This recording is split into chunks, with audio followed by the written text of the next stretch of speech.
उदयवीर सिंह से पहले पवन कुमार, मैं सबसे बड़ा कंसर्न जो देश के प्रधानमंत्री ने आज शो किया, आप तो पिछले 2 महीने से बोल रहे हैं महंगाई भी बढ़ेगी, चुनाव खत्म हो जाने दीजिए, महंगाई का डेटा आ जाने दीजिए, अप्रैल का मार्च का महंगाई भी बढ़ेगी, और वो 1000 रुपए सिलेंडर पर बढ़ भी गए, कमर्शियल सिलेंडर पर 60 रुपए घरेलू सिलेंडर पर बढ़ गए, प्रीमियम पेट्रोल बढ़ गया, प्रीमियम डीजल बढ़ गया, इंडस्ट्रियल डीजल बढ़ गया, पर उस पर मैं बाद में आऊंगी। हमने आज कंसर्न जाहिर किया देश के प्रधानमंत्री के मार्फत कि हमारे पास तेल के बड़े कुएं नहीं है, इसीलिए ये युद्ध हमारे लिए ज्यादा बड़ा खतरा है बनिस्बत बाकी देशों के। और मैं ये कह रही हूं कि चाइना के पास 900 million barrel oil strategic reserve है, भारत के पास 39 मिलियन बैरल स्ट्रेटेजिक रिजर्व है। किसकी खता है भाई? ये मनमोहन सिंह की खता है या देश के प्रधानमंत्री नरेंद्र मोदी की? कि हम सोना ना खरीदें, हम गाड़ियों में ना चलें, हम पेट्रोल डीजल खरीदना बंद कर दें, हम फिर वर्क फ्रॉम होम करना शुरू कर दें। चलिए, वर्क फ्रॉम अभी गरिमा ऐसा है कि मुझे तो देखिए सबसे ज्यादा आवाज मजा आ रही है पवन कुमार, आवाज आ रही है? Audible sir, please carry on. मैं ये कह रहा था कि देखिए हमें तो सबसे ज्यादा मजा आया ये सुन के कि वर्क फ्रॉम होम हो जाए। एक ऐसा विकल्प है ये जिसमें किसी को कोई आपत्ति नहीं होगी, इसमें सुन के सबको मजा आएगा। दूसरी जो आपने बात कही, पूरा एक स्ट्रक्चर्ड रिफॉर्म्स की कि साहब पहले मनमोहन सिंह के जमाने में ये हुआ, इन्होंने आके क्या किया। जितने भी प्रवक्ता हमारे को पैनलिस्ट सब ये काम बता रहे थे बारी बारी से कि सरकार में ये हुआ, उसी सरकार में स्ट्रेटेजिक रिजर्व पे नहीं ध्यान दिया गया। मतलब इस पे कोई दावा कितना भी कर ले, इसको जस्टिफाई नहीं किया जा सकता। मैंने तो सपाट सवाल, पवन जी बिल्कुल सपाट सवाल का जवाब मेरे दर्शकों को बता दीजिए। हो सकता है मेरी अक्ल और बुद्धि थोड़ी कम हो। चाइना के पास 900 मिलियन बैरल का स्टॉक है ऑयल स्ट्रेटेजिक रिजर्व। फिर दोहरा देती हूं, भारत के पास 39 मिलियन बैरल है। ये खता है किसकी? ये हमारे सरकार की है। आप ये बताइए, ये बार बार ये जब सवाल करेंगे कि साहब, अब इससे बात मैं हर बार गरिमा आपके शो में आके बोलता हूं कि अभी इससे मामला आपने कबूल किया कि आप शो में आके बताते रहे। पिछले 5-6 हफ्ते से मैं आ रहा हूं, मैं ये कह रहा हूं कि स्थिति और गहराएगा।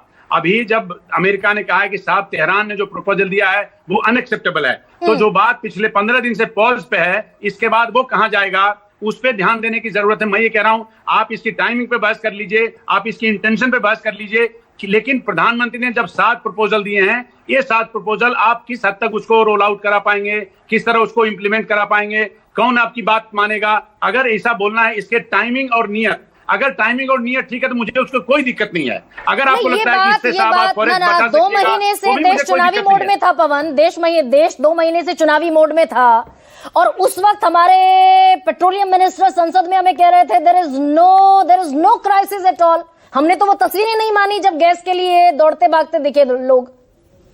मीडिया दिखाते दिखाते थोड़ा मुझे लगता है कि थोड़ा फटीग और आ गया होगा। पर अभी भी आप सेमी रूरल एरियाज में जाइए, आप 3rd टियर सिटीज में जाइए, आपको प्रॉब्लम दिखाई देगी। जब आपकी गाड़ी में 2000 का पेट्रोल भरा जाएगा, 1000 का पेट्रोल भरा जाएगा, और जब कहेगा साहब हम आपकी टंकी फुल नहीं करेंगे। यहाँ पे दिल्ली में एसी रूम में बैठ के आप और हम चाहे जितनी बहस कर लें, आप जैसे घूमिएगा रोड पे तो आपको समझ में आ जाएगा। बात सिर्फ हम वही कह रहे हैं कि अगर नियत और टाइमिंग अगर ठीक है तो कोई दिक्कत नहीं, आप करिए ये। इससे लगता है आपको अगर फॉरेस्ट बच जाएगा तो हमें कोई दिक्कत नहीं है, ये बचाइए। पर हम आपको याद होगा मैंने आपके शो में कहा था कि आप इंतजार करिए, आप इलेक्शन के खत्म होने का, उसके बाद मुझे उस पर भी कोई आश्चर्य नहीं होगा गरिमा कि अभी से 2 हफ्ते बाद पेट्रोल की और डीजल की कीमत नहीं बढ़ी है तो कोई बात नहीं, आगे बढ़ जाएगी। अगर कोई तरक्की फॉरेक्स रिजर्व बचाने की जो चिंता है पवन, ये तब होनी चाहिए थी जब अमेरिका हमें कह रहा था कि ये ट्रेड डील में वो जो फ्रेमवर्क तैयार हुआ था, अमेरिका कह रहा था रशिया से तेल नहीं खरीदोगे, वो जो $30 पर बैरल हमें रशिया सस्ता तेल दे रहा था, तो अमेरिका की सुनकर हमने सबसे रशिया से इंपोर्ट कम कर दिया। 38 महीने का सबसे कम ऑयल इंपोर्ट हमने रशिया से फरवरी 2026 में किया। We were buying cheaper oil from there. उसका इनके पास अलग तर्क हो सकता है, लेकिन गरिमा मैं ये जरूर कहूंगा कि जो अनाउंसमेंट अभी किया है कल, ये अनाउंसमेंट अगर लड़ाई के शुरू होने के 10 दिन बाद होता तो भी मुझे इनकी नीयत पे, इनकी टाइमिंग पे मुझे कोई डाउट नहीं होता।